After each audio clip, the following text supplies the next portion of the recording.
E sobre essa greve dos auditores da Receita Federal, marcada para esta segunda-feira, a gente conversa agora com o presidente da Associação Nacional dos Auditores Fiscais da Receita Federal do Brasil, Mauro Silva. Sr. Mauro Silva, como vai? Mais uma vez, muito obrigado por estar aqui conosco na Jovem Pan. Eu pergunto de que maneira a categoria está se mobilizando, qual deve ser a dimensão e esses pontos principais, como aeroportos, para que a população não seja prejudicada, de que maneira isso vai ser feito?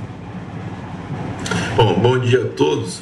Bom, para que a gente compreenda, a Receita Federal ela cuida do controle aduaneiro de portos e aeroportos, né? Ela cuida da arrecadação e fiscalização das contribuições previdenciárias e arrecadação e fiscalização dos tributos internos, toda a arrecadação federal.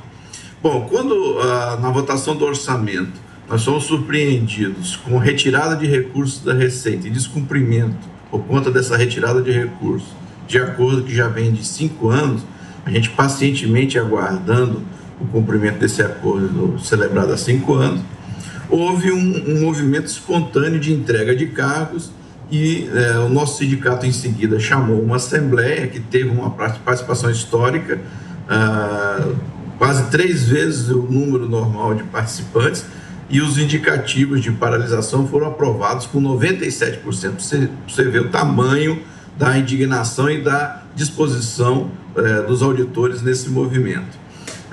O que vai acontecer é que, na segunda-feira, essas entregas de cargos continuam e nós vamos sentir toda a movimentação do fluxo de arrecadação e fiscalização paralisada, e na área aduaneira, nós vamos sentir mais isso no setor de cargas, né? Então não haverá nenhum reflexo na área de passageiro, mas o setor de cargas será bastante prejudicado, porque realmente mais de 600 colegas ocupando o cargo de delegados, né, e outras chefias entregaram seus cargos. Isso trava completamente o funcionamento do órgão, né? A solução para isso, pessoal, está na mão do presidente Bolsonaro. Tem lá já um decreto nas mãos dele, já com minuta pronta. Basta que ele assine o decreto e oriente para o cumprimento, para que as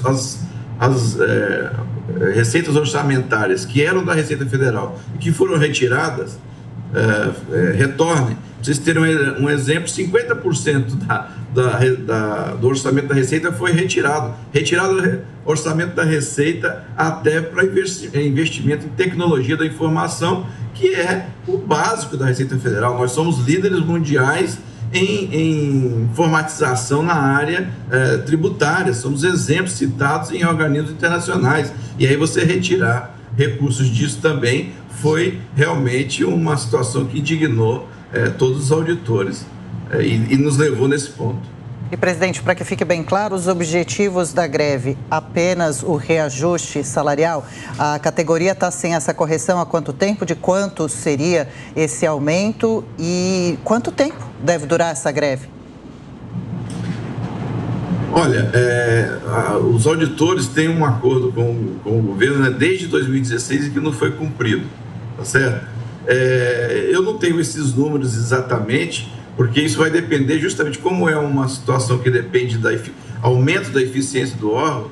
Se não houver aumento nenhum, esse valor é zero, né? O que vai acontecer nos próximos dias é, como eu disse, todo esse fluxo vai parar. O atendimento ao público provavelmente deve paralisar também, né, para que haja sem assinatura, sem chefes, para dar prosseguimento aos processos. Naturalmente, todo o trabalho da Receita Federal acaba paralisado.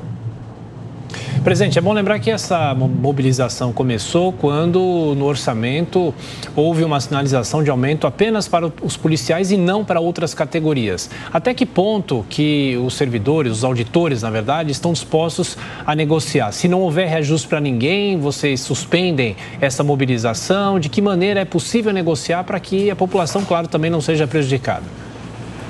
Não só isso, viu? O que acontece é que na hora da negociação do orçamento, os recursos que precisam serem alocados foram retirados justamente do orçamento da Receita Federal. Eu acho que o principal ponto que levou a essa combustão, que eu chamo de combustão espontânea, foi justamente não só foram retirados recursos para uma só categoria, né, da área policial, que é muito merecedor, não há dúvida disso, mas os recursos foram retirados do corte de orçamento do órgão arrecadador. Daí a sensação de desrespeito com a administração tributária chegou no seu limite e levou a essa situação. Quer dizer, não só foi proposto um reajuste somente para categorias policiais, dentro do espaço do orçamento, como esse espaço foi encontrado cortando recursos da Receita Federal. Aí nós chegamos no limite e aí já havia essa sensação de que a paciência havia se esgotado. Aí você retira recursos da administração tributária, aí a pressão chegou no limite, surgiu então esse movimento de forma espontânea. Então é bom lembrar isso, que não foi só o aumento de uma categoria em detrimento das demais ou em detrimento da própria Receita, mas os recursos foram retirados da administração tributária. Então nós chegamos nesse ponto. Eu acredito que isso pode ser resolvido rapidamente. Eu acho que essa semana pode resolver isso. Basta que se encaminhe o decreto e se encaminhe a solução do orçamento, que está na mão do Executivo. Essa movimentação do orçamento está na mão do Executivo e o decreto, essa minuta, já está há muitas semanas no gabinete da Presidência da República. Então, o presidente Bolsonaro resolve isso com muita facilidade. A disposição com 97% de aprovação é que só se termine o movimento com a solução. Né? A negociação que há cumpra-se o que foi acordado e retorne-se os recursos à Receita Federal em benefício do país todo. Vamos tirar recursos da Receita Federal, vai prejudicar o país todo. Então, eu acredito que com bom senso, eu acredito que vai prevalecer o bom senso, nós podemos no decorrer da semana ter uma solução. Está muito simples de chegar a essa solução, porque está tudo muito já adiantado. Todas essas conversas já foram feitas, está muito adiantado. Nós podemos virar o ano com esse problema solucionado. Senhor Mauro, o senhor acredita numa nova conversa, numa nova negociação com o governo, até mesmo porque outros setores que também estão no aguardo de uma correção poderiam também fazer greve para conquistar o objetivo? Foi tentada uma conversa com o Planalto antes de iniciar a greve, que deve começar então amanhã cedo? O que acontece é que, como eu te falei, tinha uns acordos há 5 anos e o cumprimento desse acordo vinha sendo trabalhado e dependia de uma discussão do orçamento. Quando acontece aquela discussão do orçamento e se percebe que o reajuste de uma categoria foi dado em função de retirar recursos da Receita Federal, houve uma combustão espontânea. Os auditores, espontaneamente, sem participação até das entidades associativas e sindicais, resolveram que não dava mais para suportar esse nível de desconsideração com a administração tributária. Então, nem quem havia participado de conversas conseguiu ter outra atitude que não acatar e conduzir essa paralisação. A paralisação surgiu de maneira espontânea. Mas, como eu disse, facilmente se resolve, porque tudo isso já havia sido conversado, acordado, o decreto já está com o presidente Bolsonaro. Basta ele assinar o decreto, encaminhar os ajustes no orçamento, recuperando o orçamento da Receita Federal, que tudo isso se resolve com tranquilidade e, como a gente disse, a nossa intenção não é prejudicar a população, mas preservar o órgão como a Receita Federal, que precisa continuar trabalhando para trazer recursos para que as políticas públicas em prol da população sejam concretizadas. Conversamos com o presidente da Associação Nacional dos Auditores Fiscais da Receita Federal aqui do Brasil, Mauro Silva. Muito obrigado mais uma vez pela atenção, pela gentileza e esperamos que esse problema seja resolvido o mais rápido possível. Um abraço, obrigado. Um abraço, bom dia a todos.